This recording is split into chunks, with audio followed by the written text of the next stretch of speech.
Welcome back to Diana's Diaries, friends. I'm so thankful you've stuck with me through this winding road of a story. Last time, we left off in a dark place, alone, lost, with everything I'd held dear slipping away. Today, we're turning the page to see what came next, how I picked up the pieces, or at least tried to. Life doesn't always tie up neat like a bow, but sometimes it gives you a chance to start over, even when you don't feel ready. So, let's sit down one more time and see how this chapter ends. That little apartment felt like a cave, dim, cramped and cold as a winter night. I'd sit there day after day, the walls staring back, and wonder how I'd ended up so far from the life I'd known. Robert was gone, Henry too, and the silence was deafening. I'd lost my family, my home, everything that had made me me, and the weight of it pinned me down like a stone. Mornings came grey and slow, the light creeping through the blinds. But I'd just lie there, staring at nothing, the ache in my chest a constant companion. I tried to keep going, made coffee, washed a dish or two, but it was like moving through mud. The world outside kept turning, folks heading to work, kids laughing somewhere distant. But I was stuck, replaying it all. Robert's face when he found us, Henry's note on that motel table, it looped in my head, sharp and relentless. I'd sit on that sagging couch, holding a cup till it went cold, and ask myself over and over, how did I let it get this far? There were no answers, just echoes of my own mistakes. One night, it hit me harder than usual. I was flipping through an old photo album I'd grabbed in the rush, pictures of the kids, Robert smiling on the porch, happier days, and the tears came like a flood. I sank to the floor, hugging my knees and sobbed till my throat burned. It wasn't just sadness. It was shame, regret, a whole mess of things I couldn't name. I'd betrayed Robert, lost Henry, and left my kids without a mother worth a darn. That night, I hit bottom, and I knew I couldn't keep living like this, half alive, drowning in what I'd done. The next morning, something shifted, just a flicker, but enough. I wiped my eyes, brewed a pot of coffee, and sat at the tiny kitchen table with a phone book. I flipped to the yellow pages, found a counselor's number, and dialed before I could talk myself out of it. "I need help," I said when she answered, voice shaky but sure.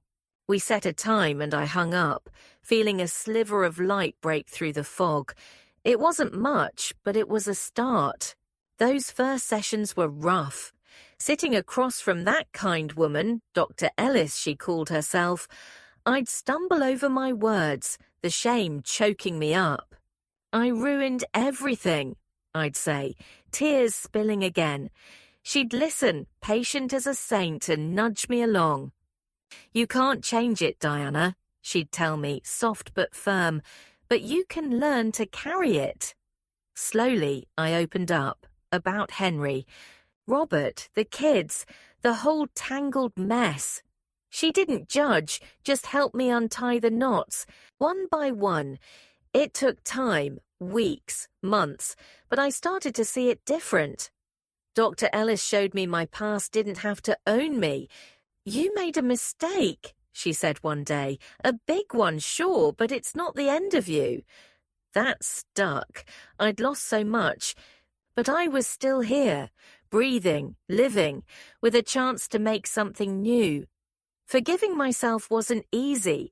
Some days I'd backslide, the guilt clawing back, but I kept at it step by slow step. I found a job eventually, pouring coffee at a little diner down the road. It wasn't much. Greasy counters, chipped mugs, but it got me out, gave me something to do. The regulars would nod, call me Hon, and I'd smile, pouring refills, feeling a bit more human each time. The smell of bacon frying, the clink of plates.